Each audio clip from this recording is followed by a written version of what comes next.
We look before and after, and pine for what is not. Our sincerest laughter with some pain is fraught. With these practical as well as philosophical lines, I welcome you on literature aspirant. आज हम discuss करेंगे PB Shelley की एक बहुत ही musical poem to a skylark. Line by line हम इसका Hindi explanation देखेंगे। आगे बढ़ने से पहले कुछ कॉन्टेक्चुअल जो सरकमस्टेंसेस हैं उनके बारे में बात कर लेते हैं। पोएम जो है वो स्काईलार्क जो कि चिड़िया है गीत गाने वाली, उसकी ग्रेस और ब्यूटी की बात करती है। 1820 में ये पब्लिश हुई थी और एक क्रिटिक हुए हैं अलेक्जेंडर मैकी, उन्होंने कहा है कि आफ्टर नाइटिंगेल्स जो कि जॉन कीट्स की ओड है, उसके बाद ये वाली पोएम इंग्लिश लिटरेचर की दोनों पोएम को मिलाकर उन्होंने कहा है कि these are the glories of English literature. इनसे पूरा इंग्लिश लिटरेचर जो है वो शोभायमान है। अगर ये दोनों पोएम हटा दी जाएं तो इंग्लिश लिटरेचर अपनी ग्लोरी खो देगा, ऐसा उन्होंने इनको इतना ज़्यादा हाईली रेट किया है। इटली में रहते हुए ही इन्होंने पीबी शैली ने पोएम कंपोज की थी। 1820 में पब्लिश हुई प्रोमीथियस अनबाउंड और Ode to the West Wind के साथ। लिरिकल क्वालिटीज की बात करें तो Shelley is at its best in this poem. उनकी जो लिरिकल क्वालिटी है वो बेस्ट फॉर्म में आपको दिखेगी। लाइन बाय लाइन हम इसको देखेंगे। टोटल इसमें 21 स्टेंजास हैं और हर स्टेंजा में आप देख रहे हैं कि 5 लाइन्स हैं। और आगे बढ़ने से पहले मैं आपको बता दूं कि ये जो पोएम है इसमें सिमिलीज बहुत ज़्यादा हैं। लगभग हर स्टेंजा में कहीं ना कहीं वो कंपेयर कर रहे हैं किसी न किसी चीज़ से। तो शुरुआत वो करते हैं उसका स्वागत करने से। हेल टू दी, हेल का मतलब वेलकम, स्वागत है। To the blithe spirit, blithe का मतलब प्रफुल्लित, बहुत ही आनंदमयी आत्मा बोल रहे हैं उसको, चिड़िया को वो, कि हे आनंदमयी या प्रफुल्लित आत्मा, तेरा स्वागत है। बर्ड दाउ नेवर बर्ड, क्योंकि चिड़िया तो तुम हो नहीं। वो इतनी ज़्यादा, उसका म्यूजिक इतना ज़्यादा डिवाइन है, मैजिकल है कि वो चिड़िया नहीं गा सकती। वो उसको एक डिवाइन स्पिरिट से कंपेयर कर रहे हैं।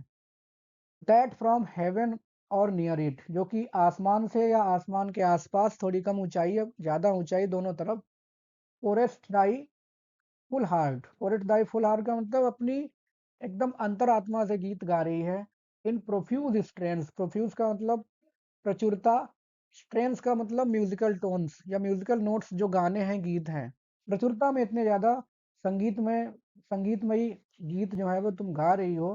अनप्री मेडिटेटेड आर्ट, और जो तुम्हारी कला है गीत गाने की वो नेचुरल है। अनप्री मेडिटेटेड, अनप्लान्ड, जिसकी पहले से प्लानिंग नहीं की गई है, नेचुरल आर्ट है उसकी गीत गाने की। पहुंचते हैं सेकेंड नंबर स्टेंजा पर। Higher still higher from the earth thou springest, वो कह रहे हैं कि जमीन से ऊपर तुम ऊंचाई, और ज्यादा ऊंचाई पर चली जाती हो। Like a cloud of fire, और जब तुम ऊपर जाती हो तो ऐसा लग रहा है जैसे आग का बादल जा रहा हो। ये बात हो रही है at the time of setting sun, जब सूरज अस्त हो रहा होता है तब उसकी किरणें हल्की हल्की लाल हो जाती हैं, जिसकी वजह से जो बादल हैं उनमें ऐसा लग रहा है कि वो लाल हो गए हों, आग लगी हुई हो।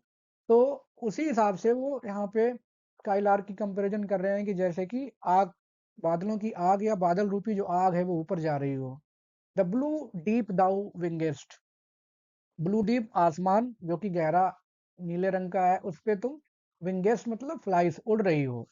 एंड सिंगिंग स्टिल डस्ट सोर एंड सोरिंग एवर सिंगेस्ट, और ऊपर उड़ते हुए गाती जा रही हो और गाते हुए ऊपर उड़ते जा रही हो। मतलब दो एक्टिविटीज यहाँ एक साथ बताई गई हैं, गाते हुए और उड़ते हुए साथ साथ वो दोनों एक्टिविटीज एक साथ कर रही हैं स्काईलार्क। थर्ड स्टेंजा में, in the golden lightning of the sunken sun, जो कि सूर्य अस्त हो रहा है तो उसकी लाइट्स अभी उन्होंने रेड बताई थी, अब यहाँ पर गोल्डन कलर की बता रहे हैं। Over which clouds are brightening, जिसके ऊपर छोटे छोटे बादल, बादलों के टुकड़े जो हैं वो चमक रहे हैं उन गोल्डन रेस से, जो कि रेस अस्त होते हुए सूरज की हैं। दाउ डस्ट फ्लोट एंड रन, तुम उनके ऊपर तैर रही हो और दौड़ रही हो। जैसे कि पानी में कोई स्विमर होता है, वो तैरता है और ग्लाइडिंग करता है, जैसे चिड़िया भी कुछ कई बार ग्लाइडिंग करते हुए उड़ती हैं, ठीक उसी हिसाब से वो कभी लगता है कि वो बिना पंख चलाए हुए तैर रही है हवा में, और कभी लगता है कि दौड़ रही है। Like an unbodied joy whose race is just began. और वो उसको अनबॉडीड जॉय बोल रहे हैं क्योंकि कोई उसका फिजिकल फॉर्म नहीं है जो आवाज सुनाई दे रही है। There is no physical form. और ऐसी खुशी है जो अभी अभी शुरू हुई है। यूं कहो कि जो स्काई लार्क है, it is full of enthusiastic zeal. बहुत ज़्यादा उसमें उत्साह है, जोश है, आनंद है, और जिसकी रेस अभी-अभी शुरू हुई है। जैसे कि बचपन में जो इंसान खुश रहता है, बच्चा खुश रहता है, तो उसे दुनियादारी की टेंशन से मुक्ति मिली होती है, वो नहीं जानता है। ठीक उसी तरह से इसकी आनंद या खुशी का जो सफ़र है, वो अभी-अभी शुरू हुआ हो, इस तरह से वो बता रहे हैं। अगले स्टैन्ज़ा नंबर 4 में, the pale purple even melts around Dai flight. अब ये पेल पर्पल, पेल का मतलब यहाँ पे मध्यम, और पर्पल का वैसे कलर होता है बैंगनी, लेकिन यहाँ रेड से संबंध है कि जो हल्का लाल कलर है, even melts around the flight, जो आसमान में सेटिंग सन के वक्त पे जो हल्का लाल रंग का कलर है, वो ऐसा लग रहा है कि मेल्ट हो रहा है, पिघल रहा है। Like a star of heaven in the broad daylight. इस तरह से पिघल रहा है जैसे कि जब दिन होता है तब हमें आसमान के सितारे दिखाई नहीं देते। ठीक उसी तरह से स्काई लार्क भी जो है वो दिखाई नहीं दे रहा है उनको। दाउ आर्ट अनसीन, तुम दिख नहीं रही हो, but yet I hear the thrill delight. लेकिन फिर भी मैं तुम्हारा जो एक्सट्रीम हैप्पीनेस की जो म्यूजिक है जो तुम प्रोड्यूस कर रही हो, वो मैं सुन रहा हूँ। तो लगभग हर स्टेंजा में एक सिमिली आपको मिलेगी। हर स्टेंजा में वो कंपैरिजन करते जा रहे हैं, कभी किसी से कभी किसी से। तो यहाँ पर वो कह रहे हैं कि जैसा स्टार होता है वो नहीं दिखता धूप में सुबह के टाइम पर, ठीक उसी तरह से तुम दिख नहीं रही हो, लेकिन तुम्हारी जो थ्रिल्ड लाइट है वो मुझे सुनाई दे रही है। म्यूजिक जो है वो डिवाइन म्यूजिक, वो मैं सुन पा रहा हूँ। आगे बोलते हैं कि keen as are the arrows of that silver sphere. Silver sphere का मतलब चंद्रमा। जैसे कि चंद्रमा की रोशनी सुबह सुबह जब सूर्य निकलने से पहले, जैसे मान लो रात भर चंद्रमा चमकता रहा, सुबह सूर्य निकलने से पहले थोड़ा सा मध्यम हो जाता है। तो एरोस का यहाँ पे रेस से संबंध है। चंद्रमा की किरणें जैसे कि शार्प होती हैं रात में, और बाद में हुज इंटेंस लैम्प नैरोज, जिसकी जो चमक है इंटेंस लैम्प तेज चमक, नैरोज धीमी पड़ जाती है। कब? In the white dawn clear, सुबह सुबह जब सूरज की रोशनी जो दिखती है, सूरज मतलब निकलने से पहले। अस्त की बात नहीं हो रही यहाँ पे, राइज की बात हो रही है, सूर्योदय की बात हो रही है कि जब सूर्योदय होने से पहले जो थोड़ी सी रोशनी दिखती है आसमान में, उसमें चंद्रमा की रोशनी फीकी पड़ जाती है। उसी तरह से अंटिल वी हार्डली सी, जब तक कि हम देखते नहीं है कि चंद्रमा है, we feel that it is there, लेकिन हमें पता है कि अभी भी वहां पर होता है। जैसे रोशनी तो मध्यम हो गई, लेकिन सूर्य जो है वो उसका उदय होता है, अस्त होता है। चंद्रमा का इस तरह से अस्त और उदय नहीं होता। रात में चमकने के बाद दिन में भी वो धूप में दिखता नहीं, बट एक साइड बना रहता है जब तक उसका टाइम रहता है महीने में। तो उसी तरह से स्काई लार्क जो है वो जब तक नहीं देखेंगे कि चिड़िया गा रही है, लेकिन फिर भी उसका म्यूजिक लगातार प्रेजेंट रहता है और हम उसको एंजॉय करते हैं। आगे बोलते हैं कि all the earth, stanza number 6 में, all the earth and air with thy voice is loud as when night is bare. कह रहे हैं कि जो पृथ्वी है, हवा है या आसमान, एटमॉस्फेयर, सब कुछ तुम्हारी आवाज से, with the Dai voice is loud मतलब एकदम गुंजायमान है। ये सारी चीजें, एटमॉस्फेयर जो है वो तुम्हारी आवाज से एकदम गुंजायमान है। As when night is bare, और जैसे फ्रॉम वन लोनली क्लाउड, या कई बार ऐसा होता है रात में एकमात्र बादल या एक दो छोटे बादल के टुकड़े चंद्रमा को ढक लेते हैं, और उसकी रोशनी जो कि पृथ्वी पर आ रही होती है वो ब्लॉक कर देते हैं, या बादल ब्लॉक कर देता है। तब वो रोशनी नीचे ना आकर के जमीन पर आसमान में ही बिखर जाती है। The moon rains out her beams and heaven is overflowed. और ऐसा लगता है कि वो जो बीम्स हैं जो ब्लॉक हो गई जमीन पे आने से, वो पूरे आसमान में फैल गई, और पूरा आकाश जो है वो चंद्रमा की रोशनी से ओवरफ्लो हो रहा है, बहुत ज्यादा चमक रहा है। ऐसे इसी तरह से म्यूजिक जो है वो हर तरफ फैला हुआ है स्काई लार्क का। Stanza number 7, what thou art we know not what is मोर लाइक दी। तुम क्या हो हमें नहीं पता है, और इसीलिए हमें ये भी नहीं पता है कि तुम हो क्या, क्योंकि हम तुम्हारे बारे में अच्छे से नहीं जानते हैं, इसीलिए हम ये भी नहीं बता सकते कि तुम्हारे जैसा दूसरा कौन है। देखा ही नहीं है तुम्हें कभी ऐसे। From rainbow clouds there flow not drops so bright. और रेनबो क्लाउड्स, जब इंद्रधनुषी जो बादल होते हैं जिनसे बूंदें बारिश की गिरती हैं, वो भी इतनी ज्यादा ब्राइट नहीं है जितनी bright as from thy presence showers a rain of melody. जिस तरह से संगीतमयी वर्षा जो तुम करती हो, वो कहीं ना कहीं इंद्रधनुषी बादलों से गिरने वाली बारिश से भी ज्यादा चमकीली ब्राइट है, उसमें ज्यादा प्योर है। एक यहाँ पे एक पोएट से तुलना की गई है। Like a poet hidden in the light of thought. एक ऐसा कवि जो अपने ही विचारों में खोया हुआ है, उसे दुनियादारी से मतलब नहीं है। Singing hymns unbidden. और वो गीत गा रहा है और वो अनबिडन है। अनबिडन का मतलब उससे कहा नहीं गया है, किसी ने कहा नहीं कि भाई तुम गीत कहानियां या पोएट्री लिखो। Till the world is wrought. Wrought का मतलब यहाँ फोर्स्ड। जब तक कि वो दुनिया को इतना लिखता है जब तक कि दुनिया उस मजबूर नहीं हो जाती है उसके गीतों पर ध्यान देने के लिए। उसके गीतों में जो सब्जेक्ट है वो क्या है? Sympathy with hopes and fears it heeded not. जो कि उसके गीतों में, जिन गीतों के थ्रू वो दुनिया में जो फियर्स हैं या जो उम्मीदें हैं उनके प्रति, जो लोग लापरवाह थे उनके प्रति वो दुनिया का ध्यान खींच ही लेता है अपने लिखने से। अब यहाँ पर एक पैराडॉक्सिकल थॉट है कि like a poet hidden. Poet hidden नहीं एक्चुअली, वो दुनिया पे ध्यान नहीं दे रहा है, इस वजह से दुनिया उसके लिए छिपी हुई है, क्योंकि वो खुद अपनी थॉट्स में खोया हुआ है। और दुनिया क्यों छिपी हुई है? क्योंकि he doesn't heed towards the world, towards society. वो दुनिया पे, समाज पे ध्यान ही नहीं दे रहा है, इस वजह से ही is hidden. Ninth stanza. Like high born maiden in a palace tower. एक ऐसी महिला से या ऐसी लड़की से भी तुलना कर रहे हैं जो कि बहुत ही उच्च कुल में, हाई बॉर्न का मतलब उच्च कुल में पैदा हुई है और अपने जो महल है उसकी किसी ऊंचे कक्ष में सूदिंग हर लेवन लव लेडन सोल। अपना जो हृदय है जो कि उसका प्यार से, प्रेम से त्रस्त है, उसको वो आराम पहुंचा रही है गीत गा करके। Soul in secret hour. Secret hour मतलब चुपचाप, ऐसे समय में जब बाकी लोग सो गए हों। With music sweet as love which overflows her Bawar.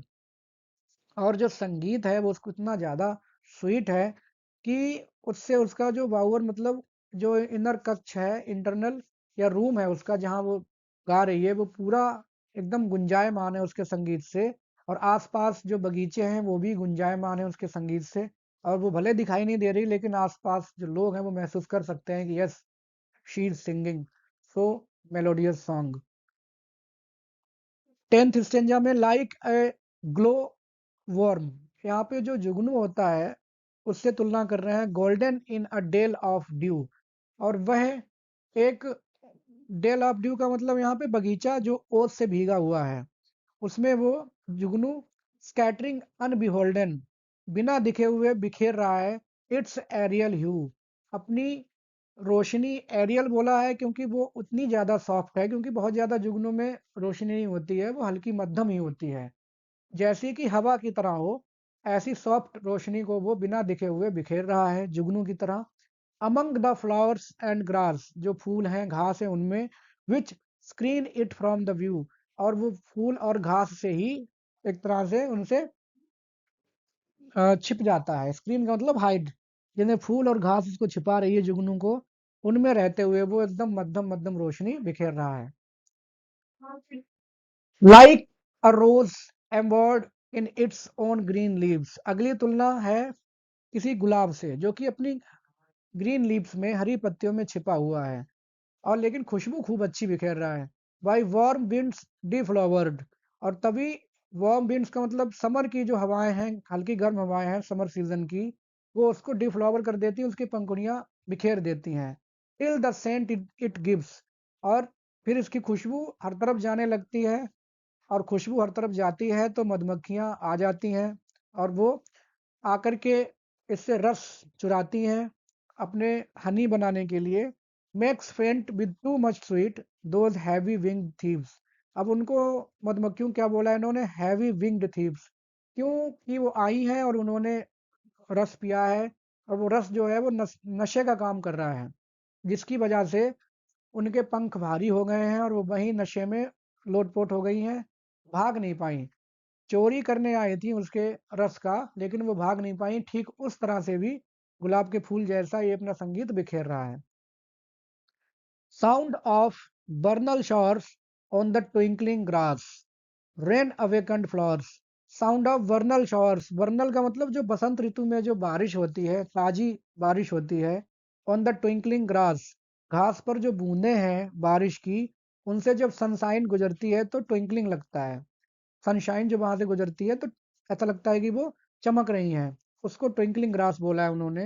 Rain awakened flowers, फूल जो कि सो रहे थे बारिश पड़ने से जाग गए। ऑल दैट एवर वॉज, या जो भी हैं, जितनी भी खूबसूरती कुदरत में मौजूद है, जोयस क्लियर एंड फ्रेश, चाहे वो कितनी भी आनंदमयी हो, कितनी भी शुद्ध हो, कितनी भी ताजी हो। दाई म्यूजिक डथ सरपास, तुम्हारा जो संगीत है स्काईलार्क का, वो इन सारी खूबसूरत चीजों को भी पीछे छोड़ देता है। इनके अंदर विद्यमान जो भी खुशियां, जो भी खूबसूरती है, संगीत के आगे सब की सब फीकी हैं, ऐसा पीबी शैली कहते हैं। Next 13 stanza, teach us Sprite और बर्ड। वो कह रहे हैं कि टीच अस स्पिरिट और बर्ड, आप मुझे सिखा दो या बता दो कि तुम हो क्या, चिड़िया हो या कोई डिवाइन सोल, क्योंकि हमें नहीं पता, उसके बारे में वो जानना चाह रहे हैं। वॉट स्वीट थॉट्स आर दाइन, और जो थॉट्स तुम्हारे हैं, कौन से ऐसे मीठे विचार हैं जिनसे इतना मीठा संगीत तुम प्रोड्यूस करती हो। व्हाट स्वीट थॉट्स आर दाइन, ऐसे कौन से विचार हैं जिनसे इतना अच्छा संगीत प्रोड्यूस कर रही हो। क्योंकि I have never heard praise of love और वाइन, क्योंकि लोग जब होते हैं वो प्रेम में पड़े होते हैं तब तारीफें करते हैं, या वाइन मतलब जब अपनी सेंस में ना हो। यहाँ पर इन्होंने प्रेम को भी एक नशे जैसा बोला है, कि जब अपने लोग सेंस में नहीं होते तभी वो तारीफ करते हैं बहुत ज्यादा लव और वाइन की। तो मैंने तो नहीं सुनी है, क्योंकि अक्सर इन्हीं चीजों में लोग तारीफ लोग करते हैं, मैंने ऐसी तारीफ नहीं सुनी है। That panted forth a flood of rapture so divine, जो कि संगीत की जो बाढ़ है तुम्हारे अंदर से निकल रही है, वो कहीं ना कहीं उन्हीं थॉट्स का नतीजा है जो तुम्हारी है। तो वो थॉट्स कैसी हैं, प्लीज एक्सप्लेन।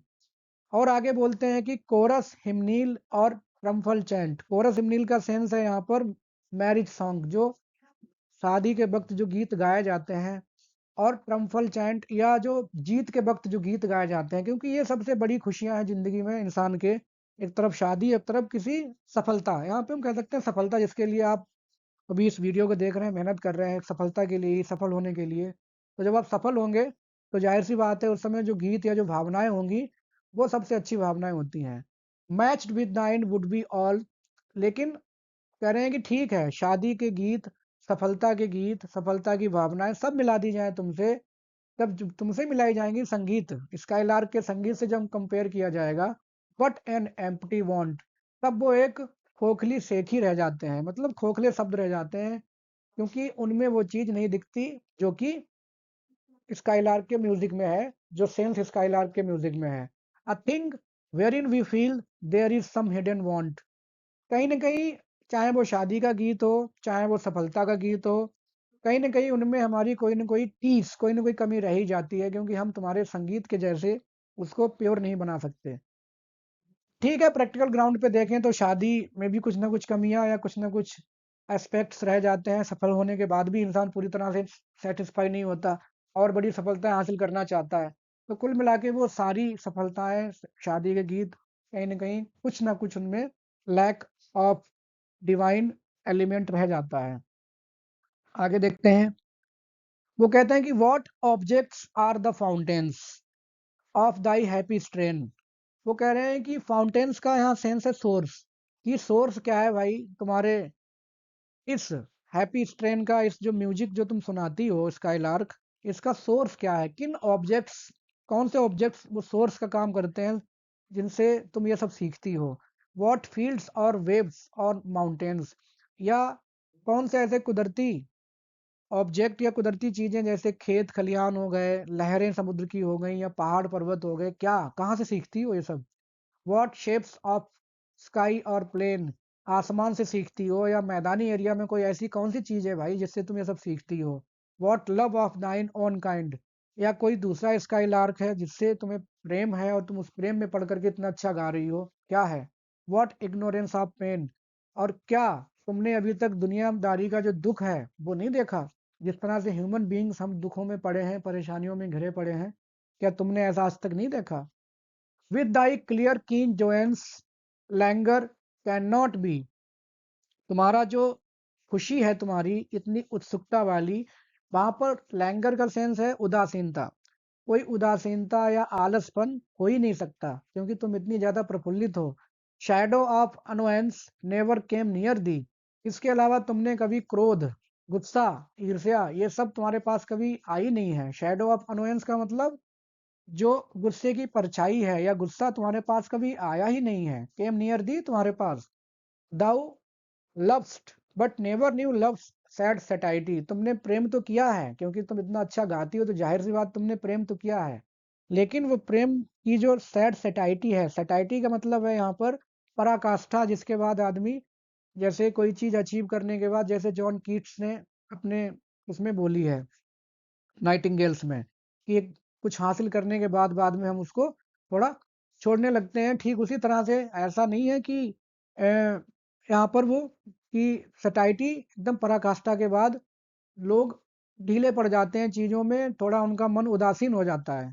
तो स्काई लार्क के साथ ऐसा नहीं हुआ है। वो कह रहे हैं कि नहीं भाई, तुमने जरूर ही प्यार किया है, लेकिन तुमने प्यार की जो उच्चतम पराकाष्ठा है, सेटाइटी, वो तुमने नहीं देखी है। संतुष्टि, परम संतुष्टि तुमने नहीं देखी अभी तक, इसीलिए तुम इतना अच्छा गाती हो। स्टेंजा 17 में, वेकिंग और एस्लीप, किसी भी कंडीशन में, सोते जागते किसी भी कंडीशन में, दाउ ऑफ डेथ मस्ट डीम, तुमने मौत या जो मोर्टेलिटी है दुनिया की उसके बारे में जानकारी रखी होगी। अब यहाँ पर वो एक फिलोसफर जैसी तुलना कर रहे हैं उसकी, कि वो चीजें तुम जानती हो जो हम नहीं जानते हैं। Things more true and deep than we mortals dream, और तुम जो उन चीजों के बारे में तुम्हारा नॉलेज और ज्यादा डीप है, वाइड है, जो कि वी मॉर्टल्स, हम इंसान लोग नहीं समझ पा रहे हैं उन चीजों को। इसलिए तुम्हारा जो संगीत है वो इतना ज्यादा गूढ़ और इतना ज्यादा म्यूजिकल है, क्योंकि तुम्हें हमसे ज्यादा जानकारी है मॉर्टेलिटी की, तमाम चीजों की। और how could Dai notes flow in such a crystal stream, अगर ऐसा नहीं है, अगर तुम्हें इतना ज्यादा ज्ञान नहीं था तमाम चीजों का या है, तो तुम इतना अच्छा गा कैसे लेती हो? Definitely you are more experienced than we mortals, हम इंसानों से ज्यादा तुम एक्सपीरियंस्ड हो। 18 में बोल रहे हैं, we look before and after, ये सबसे फेमस लाइन है इंग्लिश लिटरेचर में इस पोएम के through. We look before and after and pine for what is not, हम अपना अतीत देखते हैं और भविष्य देखते हैं, हम प्रेजेंट में जी ही नहीं पाते, और हमेशा हम शिकायत करते रहते हैं, पाइन कंप्लेन करते रहते हैं फॉर व्हाट इज नॉट, कि हमें ये नहीं मिला, हम ये नहीं कर पाए, ऐसा होता तो ऐसा हो जाता, वैसा होता तो वैसा कर लेते, या आगे चल के हम ये कर लेंगे वो कर लेंगे, तमाम हम प्लानिंग्स बनाते रहते हैं। आर सिंसियरेस्ट लाफ्टर, और जो हमारी सबसे अच्छी खुशियां हैं, जैसे अभी उन्होंने शादी की बात की, सफलता की बात की, with some pain is fraught, उनमें जरूर कोई ना कोई दर्द मिला रहता है। We are never perfectly happy, ये बात सच है। प्रैक्टिकल ग्राउंड पे देखें कि आपको कोई भी प्रैक्टिकली परफेक्ट हैप्पी व्यक्ति नहीं मिलेगा कहीं भी। तो वो कह रहे हैं कि आप our sincerest laughter with some pain is fraught, हमारी हर खुशी में कोई ना कोई गम छिपा ही रहता है, वो कभी भी प्योर नहीं होती है। Our sweetest songs are those that tell of saddest thought, और जो हमारे गीत सबसे ज़्यादा सैड होते हैं वही हमको सबसे ज़्यादा स्वीट लगते हैं। सैड सॉन्ग सुनने बहुत अच्छे लगते हैं कुछ लोगों को, जैसे गज़लें पुरानी हैं, दर्द भरे गीत, बहुत मज़ा आता है उनको सुनने में। तो ठीक उसी तरह से जब हम अपनी सैडनेस सॉन्ग्स में डाल देते हैं तब वो सॉन्ग्स और ज़्यादा स्वीट लगते हैं, ये वो प्रैक्टिकल ग्राउंड पे बताते हैं। 19th में देखें, If yet if we could scorn hate and pride and fear, यदि हम उस चीज से नफरत कर पाते, या हम इन चीजों को तज पाते, त्याग पाते, किन किन को, हेट, प्राइड और फियर, नफरत, घमंड, भय, इन सब चीजों को हम अपने से दूर रख पाते। If we were things born not to shed a tear, और यदि हम ऐसे लोग होते कि हम कभी आंसू नहीं बहाते, या हम ऐसे लोग होते कि हमारे पास भावनाएं ही नहीं होती कुछ महसूस करने की, खुशी, गम, सैडनेस हम हमें टच नहीं कर पाती। I know not how thy joy we ever should come near, तब भी हम, मुझे नहीं लगता कि तब भी हम तुम्हारे उस संगीत की बराबरी कर पाते या तुम्हारे आसपास भी आ पाते। जैसे स्काई लार्क इन सब चीजों से अछूता है, हेट, प्राइड, फियर, तो क्या हम लोग भी इन सब चीजों से दूर होते तब भी हम तुम्हारे पास तक आ पाते? ऐसा मुझे नहीं लगता। 20 में देखते हैं, better than all measures of delightful sound, जितनी भी संगीतमयी ध्वनियां हैं उन सारे संगीत से अच्छा है तुम्हारा संगीत। Better than all treasures that in books are found, और वो सारा ज्ञान जो किताबों में मिलता है उससे भी बढ़कर के तुम्हारा संगीत है। Thy skill to poet were thou scorner of the ground, और तुम्हारी जो स्किल है या जो टैलेंट है कविताएं लिखने की, वो कवियों से भी ज्यादा अच्छी है, संगीत रचने की वो कवियों से भी ज्यादा अच्छी है। दाउ स्कॉर्नर ऑफ द ग्राउंड, और तुम दुनियादारी से नफरत करती हो। जैसे वो इन सब चीजों से अछूती है। स्कॉर्नर ऑफ द ग्राउंड मतलब उसे जमीन से नफरत है। जमीन का मतलब यहाँ पे जो दुनिया में हेट, प्राइड, फियर या जो भी बैड फीलिंग्स रखते हैं लोग एक दूसरे के लिए, बैड थॉट्स जो भी, तो sky lark it is untouched from all these things. Last stanza of the poem, teach me half the gladness that thy brain must know. वो कह रहे हैं कि तुम्हारे मन में जो भी अच्छाई है, ग्लैडनेस खुशी है, और उसका सेंस क्या है, उसका आधा ही मुझे सिखा दो। टीच मी हाफ, जो भी सोर्स है तुम्हारी खुशी का उसका मुझे आधा ही बता दो, ज्यादा नहीं जानना। Such harmonious madness from my lips would flow, जिस तरह से तुम्हारे संगीत में जो पागलपन है या जो पराकाष्ठा है संगीत की, वो मेरे होठों से भी बहे, या मैं भी तुम्हारे जैसा संगीतकार या दुनिया को मंत्र मुग्ध कर देने वाला पोएट बन जाऊं, मेरी भी तरफ लोगों का ध्यान आए, ऐसा वो सोचते हैं। The world should listen then as I am listening now, जिस तरह से मैं सुन रहा हूँ तुम्हारे संगीत को, और जब वो ग्लैडनेस मेरे अंदर आ जाएगी तो दुनिया भी उसको सुनेगी, जैसे कि मैं अभी तुम्हारे संगीत को सुन रहा हूँ। तो ये थी poem to a skylark, P B Shelley की। काफी इंटरेस्टिंग लिरिकल पोएम है, बहुत ही मजेदार भी है, काफी उन्होंने सिमिलीज प्रैक्टिकल ग्राउंड पर भी आए हैं। तो उम्मीद है आपको अच्छी लगी है। अगर अच्छी लगी है तो आप चैनल को सब्सक्राइब कर लें। नेक्स्ट टॉपिक्स के लिए अपने फ्रेंड्स के साथ आप शेयर भी कर सकते हैं। Like comment as you wish. Thanks for watching.